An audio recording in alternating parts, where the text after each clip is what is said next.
Good afternoon, everybody. Thank you for tuning in. Today we have Sydney and Antonio joining us this afternoon. They recently just had their embryo transfer, their first embryo transfer, but this is a special couple because they were one of our Tis the Season winners, and their story really impacted us, and today we'd love to share the story with everybody. And we'd like to hear from Sydney first off. When you saw the ad, Sydney, of Life IVF Center to submit a story, tell me a little bit about your situation then. Like when you saw that, were you already looking into infertility treatment? How did you come across to our ad? Well, I was actually around that time kind of looking up different ways to pay for it since it is so expensive, and I know there's like some grants out there and different things that you can do, and I was just researching and I stumbled across Life IVF Center during my Google search, and I was just kind of reading it and I was like, this is too good to be true. There's no way someone would give away, a free cycle of IVF. It's so expensive. And so I put in my story on there, and then it was, I think, around December, January that I got the email about it. So that's when I found out. Wow. So you were already looking into grants and Yes. ways to try to get help, right? Yes. So now tell the audience, and I mean, I'd love to share you guys the insights. I was actually one of the few personnel in Life IVF Center to select the stories and pass them on to management and say, this story I think needs to be heard. And I mean, all of the stories that were submitted, you guys were absolutely amazing. I think everybody deserves a chance. Unfortunately, we were so limited, but we still want to give back, and your story definitely touched me. Okay, so the beginning of my story, I was actually in 5th grade. And I was like kind of having some pain on my left side with my hip, but we kind of ignored it. And then I went on to middle school, kind of still ignored it for a couple years. Then in middle school, we lived so close to the middle school that I had to walk to school every day, so the buses didn't come to pick us up because we were so close. So I had to walk every day, and I kept telling my mom it felt like my hip was popping out of place. And she thought I was just, being an annoying teenager, and she kind of blew it off for a little bit, but I kept saying, I was like, I can't walk to school anymore, it's getting too bad. So she took me to the doctor, and they did an x-ray of my hip, and they went a little bit too high in the x-ray, and they saw that my intestines on my right side, they were all pushed to the right side of my abdomen. So they did a second x-ray after that, and that's where they found a 15-pound teratoma tumor on my left ovary. I didn't know about it at first. My mom didn't tell me the results or anything, and we were sitting at home. It was me, my brother, and my mom. We were all in the living room watching TV, and she shut the TV off, and I was like, what's going on? And she was like, I think it's time to tell her. And I was like, oh, I'm getting a surprise. This is great. And she just kind of looked at me, and she started crying, and she said, they found a 15-pound tumor in your ovary. You have surgery next week. The first words that came out of my mouth when that happened, I was like, am I gonna die? I was like, 15-pound tumor, I'm so young, like I was in 8th grade at this point. I was like, I don't know what to do. And so I went into surgery that next week. They removed it, but they also took my left ovary with it. They couldn't save that. So I was in the hospital for a while. I was completely bedridden with a catheter, and I had an epidural, so I was paralyzed from the waist down. I couldn't get up. So I was that young, getting bed baths, and I couldn't move and I couldn't do anything. So, I was kind of depressed during that time because I didn't know what to do anymore. Got out of the hospital. Everything, kind of returned to normal. I was okay. And then it was my freshman year. I just started high school. And I was having really sharp pains on my right side. And we went to the doctor, and I had a cyst on my right ovary. So I was kind of freaking out. They drained it twice. I went back because I was still having pain, and the doctor said that we need to drain it again. It's getting larger. And I asked him then, I said, should we, freeze some of my eggs because I was so young? He said, no, you'll be fine. We're just going to drain it again. That next week, I think, I had my surgery to drain my cyst, and they did that surgery, and then about 2 weeks later, I think, I ended up in the hospital. He was with me at the time, and I was just sitting on my couch at home, and I got, just pale. and I would start shaking, and then I would throw up, and it kept happening and happening and happening a couple times, and they eventually took me to the ER. It took them, I think, 3 hours before they figured out what was wrong with me. I heard the doctor outside. He said that my ovary had twisted on itself, so I had an ovarian torsion, and they were going to send me into emergency surgery to a different hospital. So I was freaking out. He had gone to work. My mom was still with me. They threw me in the ambulance and rushed me to another hospital. I got there. They, threw the cap on my head and put me into surgery.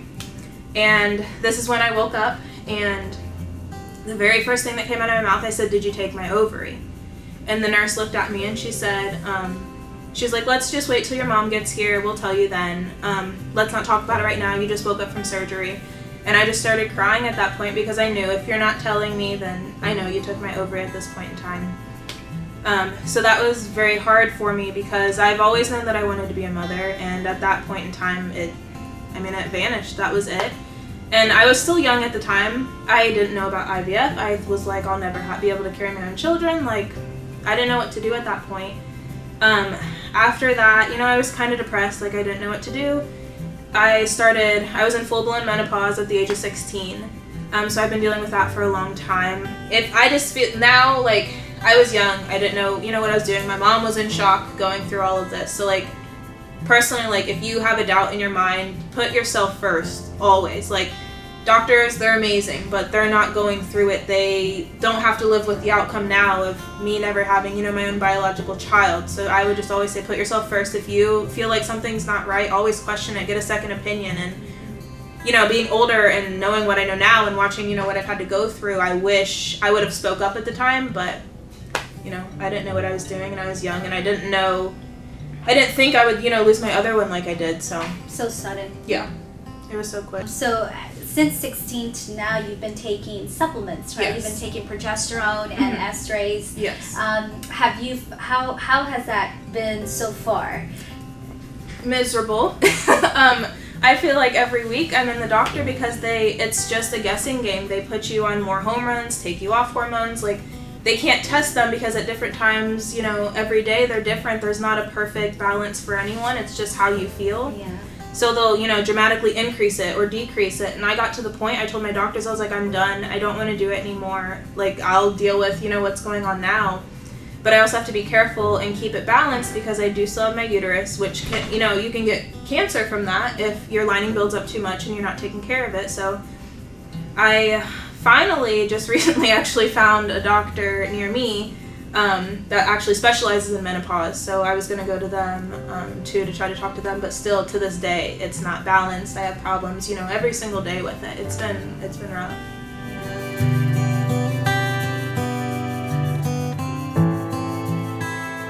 I know Antonio has been with you for a very long time already, Yes. and you've seen her going through Yeah. all of this, and you guys are engaged. They're Yes. soon going to be married, Yes. but that's very sweet of you to support her and, at a very young age, see her go through all that heartache and still be here with her now going through her menopause. I know it's tricky for you sometimes Yeah, too. it is, definitely. You're like, is she in a good mood? Is she in a bad mood? It's been rough. Antonio, tell us a little bit about how have you been coping? How has this whole journey been, seeing her and, submitting the story and then saying that, yes, you guys are one of our lucky couples? That was amazing. Like, she texted me, she was like, "Oh my gosh, guess what?" And I'm like, "What?" Because I was at work, like always. And she was like, "We won a free round of IVF through the submission that she did." And I was like, "Oh my gosh, that's I crazy." thought it was fake at first. Yeah, she like, I was at work and you just sent the email out, and I was just like looking through my email at work on my phone when I wasn't supposed to be, and I read it and it said, I think it was titled like, "Congratulations, you're the 'Tis the Season winner," and I was like, I forgot I had even put the submission in because it's a couple months, after you put the submission in that you guys choose a winner. And I was like, there's no way. And I was like, this is in California. I was like, there's no way. I think this is a fake center or something. So I like Googled again, like, because I forgot, everything I'd looked into because Google's my best friend. And I looked it up and I emailed you guys the next day, but I called him and I was like, it's real. Like, this is really happening. Wow. Did you think that it would happen? I was gonna work as hard as I could to make it happen. Work, get loans and stuff, and do whatever do a you guys cycle. need Yeah, to exactly. do. Yeah. And she's like, yeah, we have a complete free cycle. And I was like, oh my gosh, like, okay. Awesome. It was like It's like when- all of my heartache pays paid off. Right. My Like, dream listen- may come true. Yes. Supporting this young woman. Right. Okay. That's awesome. So your family now, how do they feel with all of this? They're all very excited. Very excited. They're all shocked when I told them too. Like, I don't win anything, you know. I don't win games at the arcade. I was like, there's no way, like, that I got picked out of, you know, all the deserving couples that I'm sure put in their stories. Yeah. Like, there's no way. Like, you know, we are young, and this is our first cycle ever because, you know, just because all of this happened to me when I was young. We weren't trying to have a baby, you know, for years. So all this happened so abruptly that I just knew, like, this was the route we had to go. So I couldn't believe that, you know, we got picked out of everyone. It was amazing. Yeah, I mean, again, all of the stories were truly, truly touching. Your situation, though, is definitely not only touching, but it was challenging, too, because we knew that you are going to need a donor egg. Yes. And we needed to go through that process, the selection, and, you know, making sure that you understand the paperwork and all of that. Yes. You know, it has to make sure we're all handy dandy there. But we liked that because you know, we wanted to show the audience that nothing is impossible. Right. And that, you know, if we have the resources to help others, why not use them? Yes. And that's something that I'm honored to work at Life IVF Center for that specific reason, because we didn't see, because there was a lot of great stories out there, stories that were also challenging, but, you know, not like this. Right. Not somebody that's young, somebody that got the opportunity or was taken the opportunity to have children biologically from their own, Right. and then wanting that, you know, and I can really see everybody's want in their words. Yes. And that's truly what touched us. And like, well, we have our donor egg bank program. Why don't Right. we, you know, give them the opportunity to see if they like something from there, and if, you know, they agree, we can proceed. So we really didn't see a problem with that. And at the end of the day, you're going to carry that child. Yes. You're going to nurture that child, and that child's yours. Yeah, it did take me, you know, a little bit to Process. process and accept the fact that donor eggs were going to be the route that we had to go. But all I've ever wanted, you know, was to be a mother, and whether it was through adoption or using donor eggs, you know, I'm going to love that child unconditionally, and that's all, you know, that we ever wanted. So it did take a little bit, you know, of acceptance, and then I was like, okay, we're fine with it. And then you guys sent us the donor profiles. I was like, this is a lot harder than I thought it would be. I was like, I sent you guys like 2. I was like, okay, I like these 2. And then I was like, I had like a panic attack. I'm like, maybe we picked the wrong one. I was like, I don't know what to do. I was like, let me look at them again. And I was like, it's sent, it's done. That's who we're going with. So it's definitely, it's hard, but it's going to be completely worth it in the end. Yes, and we can't wait to see the outcome. You just transferred a day 3 embryo yesterday. We are culturing. So for those of you that don't know, we decided to give Sydney 3 eggs, absolutely complimentary, from one of our good donors, and they're culturing now. We transferred a day 3. The other 2 are culturing, and hopefully up to a blastocyst. And that we're just doing as a backup, because everybody at Life is hoping that you get pregnant with this baby right here.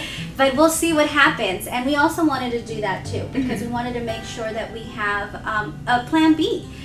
You know, we just don't want to stop there. We want to make sure that we go all of our ways to make sure that, you know, you hopefully get pregnant if it's God's will, and, you know, have that chance that, you know, you thought at one point was going to be taken. Right. Yes.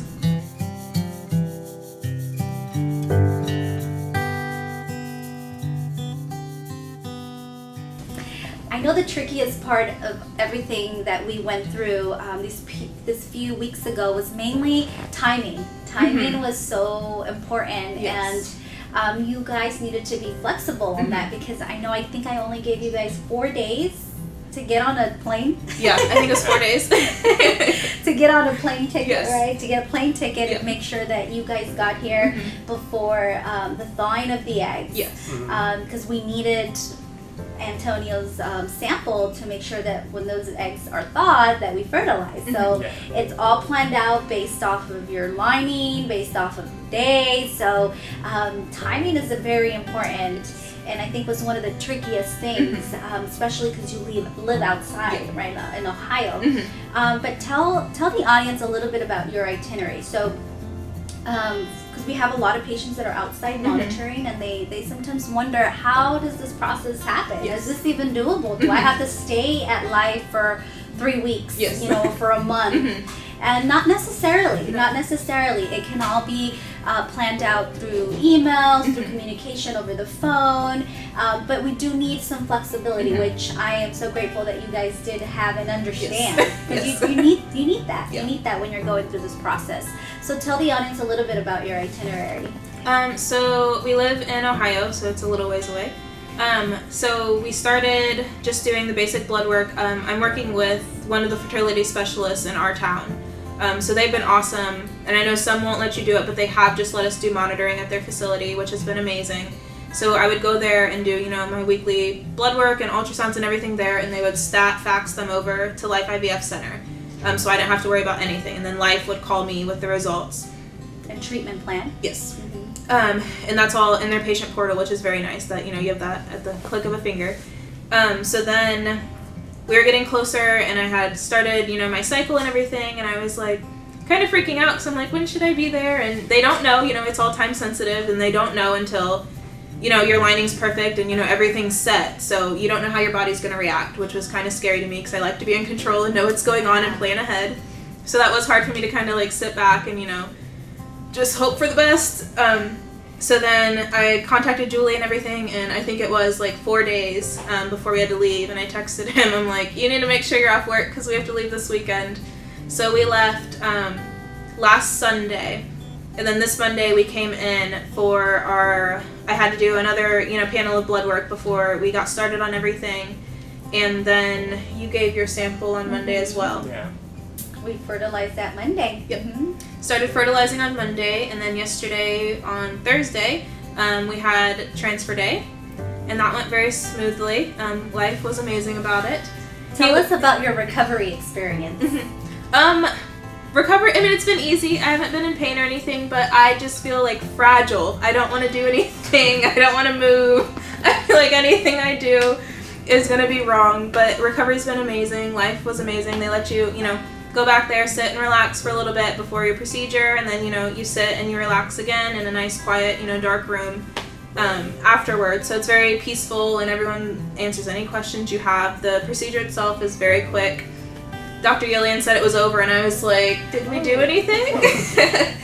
Were you able to see in the monitor, though, the actual embryo?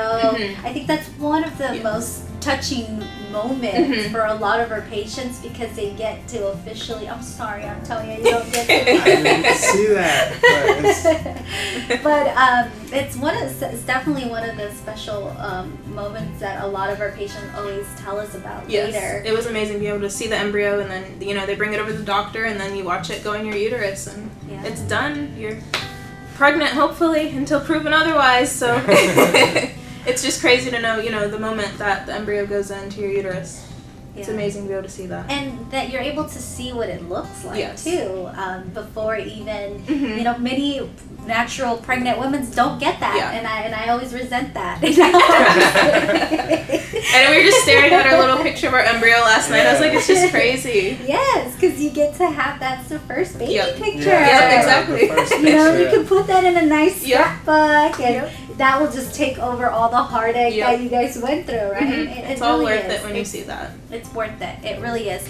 So for both of you guys, what has been the most, give me the most challenging time and the most touching time of this whole process? For me, challenging wise, like kind of going through menopause and everything I've gone through, and then like starting these medications and switching my hormones again. I did, you know, I have days where I'm like, I just don't feel good. Like I just, you know, I haven't felt good, and I feel like I've been taking that out on him. So I just feel like, and you know, you read about it all the time that, I mean, infertility, it can break you up, it can ruin marriages, it can, you know, completely interfere with everything because it's difficult, and you just have to keep going and realize that, you know, you're doing this for an amazing reason, and you just have to keep going and pushing through it, and you just have to stay strong. So I think just, you know, emotionally and physically, it's very challenging, and from my perspective, that's probably been the hardest thing on my end, I would say. Yeah, that's the whole relationship aspect of it. It's like, because one day you're just going through menopause, you're like, oh, she's happy, she's sad, and then you're trying to be there for her, and you see that she's sick, and you want to help and do everything you can for her, but there's nothing you can do. Like, you can sit there and you can be like loving, caring, you know, get her a blanket, make her some soup or something, you know. But like, love, that still, you know, isn't gonna make her feel perfectly up and ready to do anything. You gotta be patient. Wow, and being patient despite that you're not even married is what kind of, you know, wows me, because that says a lot. That says a lot. That says that you definitely have somebody special in your life, and there's that knows. And I think sometimes it's so nice to find that right person, you know, that just knows you and that's just willing to take that extra mile. And that's really sweet of you, Antonio. Yeah, he's been great through the whole process. The main thing, just thank you, you know, for sticking by my side and being here for me. Even, you know, I know it's been a rough journey and you didn't have to stay after everything happened, you know, but you did. You stuck there. You went to all the hospital visits with me and through all the surgeries that I've gone through. So thank you for everything. No comments. Thank you for being amazing. I love you so much. Oh, kiss, kiss, kiss.